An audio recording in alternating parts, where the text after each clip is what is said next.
সমুদ্র কখনো কারো প্রথম স্বপ্ন ছুঁতে দেয়, আবার কখনো ভালোবাসার 7 বছরের অপেক্ষা পূরণ করে এক নিঃশ্বাসে। নোনা জলে ডুব দিয়ে কেউ খুঁজে পান জীবনের প্রথম স্পর্শ, কেউ খুঁজে পান পুরনো প্রেমের প্রতিধ্বনি। সাপ্তাহিক ছুটিতে কক্সবাজারে এসে এসব কথাই বলছিলেন এই দম্পতিরা। একসঙ্গে ঢেউর মাঝে হারিয়ে যাচ্ছে চোখের পানি আর হাসি। আমাদের আমরা শুরু থেকে যখন থেকে আমার দেখা হয়েছে সেই পরিচয় 7 বছর, সেটাই আমরা এখানে সমুদ্রের মধ্যে লিখে তারপরে সেটা মেমোরি করেছি। খুবই সুন্দর জায়গা কক্সবাজার, আসলে আমাদের একটা প্রাণকেন্দ্র বলা চলে আবার বাংলাদেশের। এখানে আসলে পরে মানুষের সবার এখানে আনন্দ উপভোগ করার জন্য আসে ফ্যামিলি নিয়ে।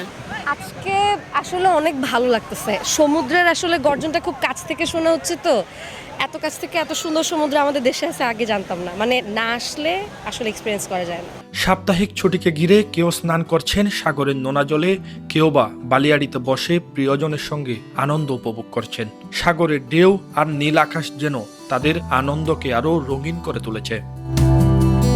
পর্যটকদের নিরাপত্তা নিশ্চিত করতে নির্ধারিত সীমার মধ্যে স্নান করতে বলা হয়েছে, জানায় লাইফগার্ড। ঝুঁকিপূর্ণ এলাকায় গোসলে নামলে সতর্ক করা হচ্ছে বলে জানিয়েছেন তারা।